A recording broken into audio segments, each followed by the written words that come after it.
Red Blue JD. Kwisi mu buryo abantu bakoresha bahanahana amakuru communication hari ubwo biba bitari ngombwa ko hakoreshwa imvugo zizwi na bose ahubwo hagakoreshwa ijambo ry'ibanga abantu runaka baba baziranyeho. Hari n'abakoresha ibimenyetso nko ku ngabo mu mitwe y'ingabo za kera babaga bafite ibimenyetso biri ku madarapo yabo ndetse no ku ngabo zibakingira ku buryo byabaga byoroshye kuba wabareba ukabamenya niyo baba bari kure.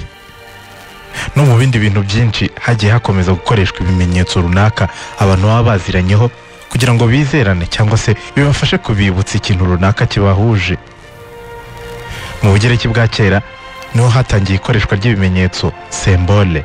Hani mu myaka y'umunyamibare witwa Pythagore uzwi ko ikimenyetso gikoreshwa mu mibare imwe bita geometry cyitwa pi. Iki ni uturongo tubiri duhagaritse dusa n'utwegeranye n'akandi gatoya katurambitse hejuru gatambitse. Iri jambo symbole riva kuri indi jambo ry'ikigereki ryitwa symbolo. Symbolo twari uduce tw'igisa n'itegura cyangwa se ikaro rikozwe mu ibumba ritwitse ryabaga ririho amagambo runaka mbese nk'agatablo gato. Iyo abantu b'inshuti bajyaga gutandukana bagiye mu ngendo za kure cyangwa se bimutse mbese batizeye ko bazapfa kongera kubonana barekuraga kamwe muri utwo tubumbano twanditseho amagambo kakameneka hanyuma buri wese agatwara agace kugira ngo nyuma y'igihe umwe muri abo niyohereza intumwa ye mu muryango w'inshuti ye ya kera izitwaza ako gace bitume bayimenya. Iyi ntumwa yazaga mu muryango bahoze ari inshuti bayisabaga ikimenyetso kibyerekana maze igatanga ka gace bakakegeranya n'utundi bakareba niba koko bihura bityo bakamwizera. Utwo tuntu twitwaga symbolo twaramamaye tunakomokaho ijambo symbole rikoreshwa n'iki gihe bisobanura ikimenyetso. Kimwe mu bimenyetso kuri ubu bikoreshwa cyane ni umusaraba. Muri iki kiganiro Mythes et Légendes turarebera hamwe uburyo umusaraba ntacyo wari usobanuye mu buzima bw'abakurikiye Kirisitu nyamara nyuma ukaza gufatwa nk'ikimenyetso gishushanya gucungurwa kw'isi. Yemwe binavuga ko kugira ngo utangire gukoreshwa utyo wabanje kugaragaza imbaraga zidasanzwe. Ese kuko umusaraba ushobora gukora ibitangaza? Nitwa Trésor Pierre Chanel Ndayisenga. Iki ni ikiganiro hamwe na Star Times. Umunezero ni wose mu myidagaduro kataraboneka. Reba filime za telenovela mu Gifaransa no mu Cyongereza, filime za action ziri ku mashene nka Star Kung Fu, Action, AB3 n'izindi nyinshi. Bakunzi b'imyidagaduro, Star Times zirabafasha kureba ibiganiro bya wa mukobwa w'icyamamare ku isi Kim Kardashian. Mwe mukeneye amafilime documentaire y'inyamaswa, tubafitiye amashene meza cyane nka Animal na National Geographic. Umunsi wose n'ibyishimo na Star Times.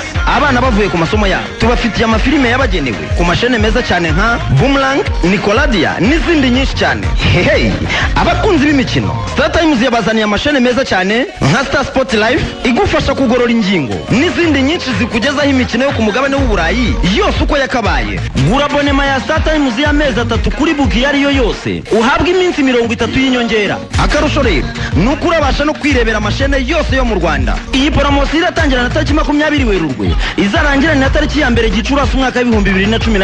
Ku bindi bisobanuro hamagara 50 33. Star Times, enjoy digital life.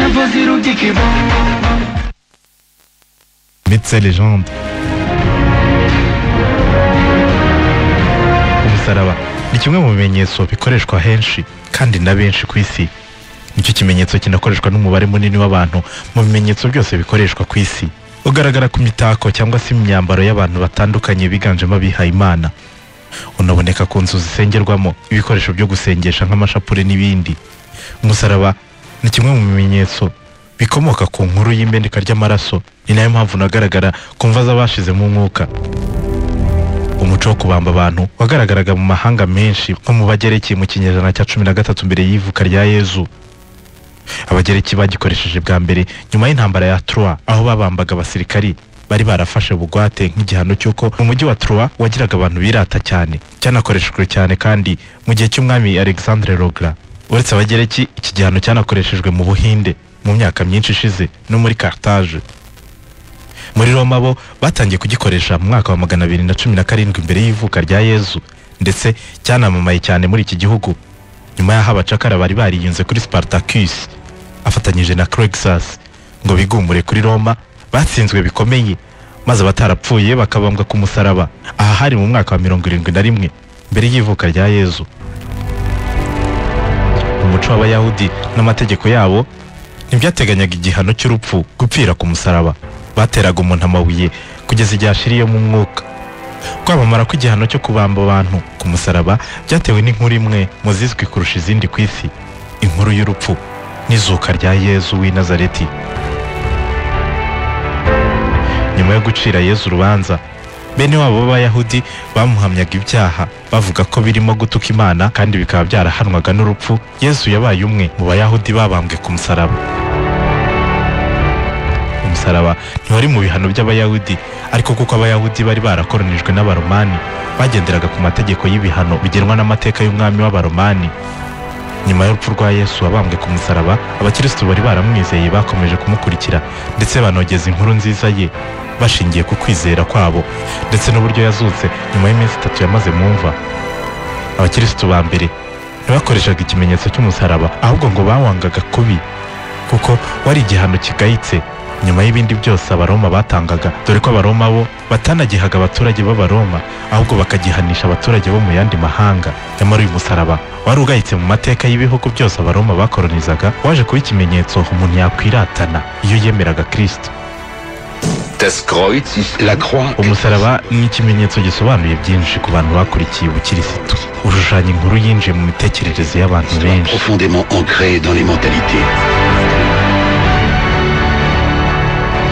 Iyi nkuru uyu musosiyologe witwa Hans Hellmann avuga ni inkuru y'imeneka ry'amaraso ya Nyagasani Yesu. Abigishwa n'intumwa za Yesu zabonye ubugome bw'indengakamere bwakorewe umwigisha wabo wahawe igihano cyahabwaga abicanyi n'abandi banyabyaha ruharwa. Nyuma y'urupfu rwe, abizeraga Yesu bose babayeho mu buzima bwo kwihisha bahunga ibitotezo. Uretse kuba barangaga umusaraba kubera ibibi wabibutsaga, ngo iyo banahita batangira kuwukoresha nk'ikimenyetso kibaranga byari kubakururira ibyago byo gufatwa byoroshye. Abahubwo bakoreshaga ikimenyetso cy'igishushanyo cy'ifi. Mu bakristo gatolika b'iki gihe iki kimenyetso hari aho kigikoreshwa cyangwa se kigatakwa mu bitambaro bitwikira urutambiro, aritari. Iyi fi yari ikimenyetso cy'ibanga cyakoreshwaga n'abayoboke b'ubukirisitu ba mbere mu rwego rwo kujijisha babahigaga, kuko batari kumenya icyo iyo fi ishushanya naho yahurira n'ubukirisitu. Ubundi ifi mu kigereki yitwa ishtis. Ibi byahitaga bibyara amagambo y'impine wayarambura akitwa Jesus Christos Theo Hios Soter. Ibi bishatse kuvuga Jésus Christ le fils du Dieu sauveur, cyangwa se Yesu Kristo umwana w'Imana ikiza.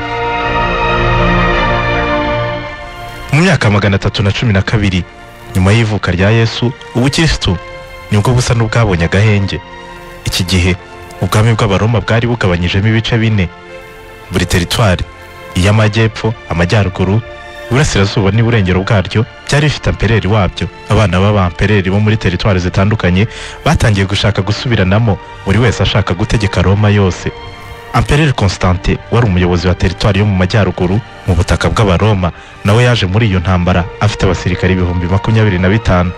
Yaragiye guhangana na Empereur Maxence wayoboraga mu gice cy'abaroma nyirizina. Uyu we yari afite ingabo zitabarika ku buryo zakubaga byibuze inshuro 2 izo Constante yari afite. Mbese byasaga naho Constante yari ari kwishora mu rupfu arureba.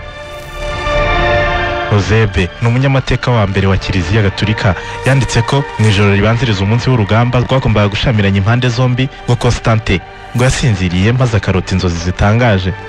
Ngo uyu mugabo yaba yarabonye umusaraba ufite imirasire mu kirere, maze ngo yumva n'ijwi rimubwira ryongorera riti, nukoresha iki kimenyetso uzatsinda.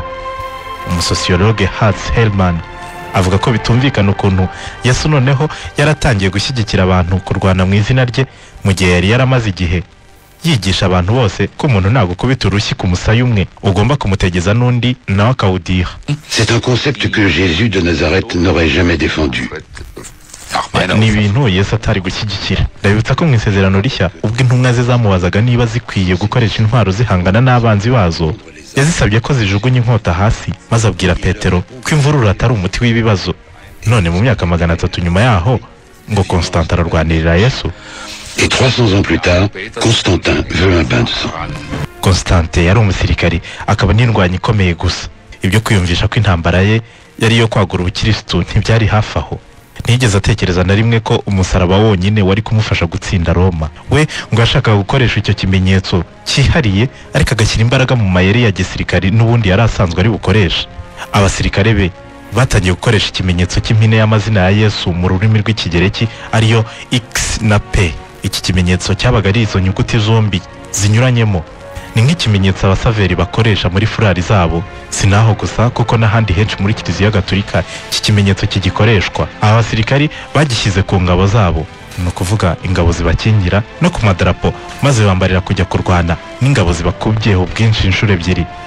Abasirikari benshi bibazaga niba atari ubusazi bwa generali wabo Constante, bakanibaza niba koko iki kimenyetso kizabageza ku ntsinzi. Uru rugamba nirwo rwabaye urwa mbere cyangwa se intambara ya mbere yitiriwe izina rya Yesu, mbese abantu bakarwana bavuga bati turarwana mu izina rya Yesu. Sinzi niba ari ubuhanga mu by'intambara cyangwa se ari ubufasha bw'ijuru byagize uruhare muri iyi mirwano itari yoroshye, gusa ikizwi cyo nuko Constante byarangiye atsinze ingabo zitabarika za Maxence. Nyuma y'intsinzi Constante yasigaye ari umuyobozi rukumbi wa Roma yo mu gice cy'uburengerazuba bwose. Nyuma y'umwaka umwe uyu muyobozi yanditse ibaruwa igenewe abaguverineri bose mu butaka yayoboraga, abamenyesha ko abakirisitu bose bemerewe gusenga mu ruhame kandi mu bwisanzure no kugaragaza ukwemera kwabo. Ibi byabaye nk'agahenge ku bakirisitu batotezwaga ubutitsa cyane cyane muri Roma, bahorwa imyizerere yabo. Ni nyuma yaho abenshi muri bo bari barishwe na Empereur Nero. Kuva ubwo abakirisitu bagiye batinyuka gusenga mu ruhame, ndetse umusaraba ugenda ubabera ikimenyetso buhoro buhoro. Ni nyuma yaho iyi nkuru y'uko umusaraba wafashije Constante gutsinda yari itangiye kwamamara. Ce n'est qu'à partir du moment où le peuple chrétien Ubwo nibwo abakirisitu bigiriye icyizere bagahamya bemye ko Yesu yapfiriye ku musaraba, bityo bawugira ikimenyetso cyabo, qu'il s'est approprié le symbole de la crucifixion. Nyuma gato nibwo bakwirakwizaga ubutumwa bw'inkuru ya Yesu, bahaye umusaraba inyito nshya. Bavuga ko umusaraba ari ikimenyetso bakwiye kwiratana, ikimenyetso cy'urukundo rutangaje, kuko Yesu yawupfiriyeho akamena amaraso ye y'igiciro kinini agamije gukiza abantu. Nuko wahindutse ikimenyetso cy'intsinzi, ndetse ukanashushanya ikimenyetso cy'ubudapfa, kuko Yesu wawupfiriyeho yaje gutsinda urupfu akazuka mu minsi 3. Nyamara ibimenyetso by'iyobokamana byaje gukoreshwa n'abakirisitu babi, bituma batangiye kugaragara nabi mu bice bitandukanye. Muri Moyen Age, no kuvuga kuva mu kinyejana cya 5 kugera mu cya 15, abanyabyaha bitwazaga ibimenyetso bya gikristo cyane cyane umusaraba baje kwiyongera baba benshi. Ibi byatumye Kiliziya isa n'icikamo igikuba. Umwanditsi James Wassman avuga ko bidatangaje ko hari abantu bangaga iki kimenyetso cy'umusaraba bagashaka n'impamvu zitandukanye zigitesha agaciro. Il est tout aussi primordial de reconnaître ce qui s'oppose à la quête spirituelle. Ngombwa ariko no kuzirikana ko hari abatemeranya n'iki kimenyetso nyobokamana bitewe n'ubunebwe, ubwirasi, uburyarya no gushyigikira inyungu zihabanye n'imyizerere. Kandi nkeka ko Shetani ari yibe byihisha inyuma. Nkeka ko nayo ishobora no kwihisha inyuma y'iki kimenyetso. C'est une création qui symbolise tout ça. C'est très bien trouvé comme symbole. Hari ubwoko bwinshi bw'imisaraba, imyinshi ni ya gikristo, ariko hari n'imisaraba idafite aho ihuriye n'ubukirisitu. Urugero ni nk'umusaraba w'abanazi ufite imisozi ihinnye, cyangwa se umusaraba usa n'uwo abakirisitu bakoresha ariko wo ucuritse ugashushanya ikimenyetso cya Sekibi. Kugeza ubu harabizera ko mu musaraba harimo imbaraga zabarinda ibiza, cyane cyane imyuka mibi, ndetse bamwe bawufataho bakawukomeza iyo bisanze mu kibazo kibateye ubwoba. Wakwibaza niba koko imbaraga abantu bategereza mu musaraba wabajwe n'abantu zirimo koko. Benshi mu bahanga mu by'iyobokamana bagusubiza ko byose biterwa n'ibyo umuntu yizera.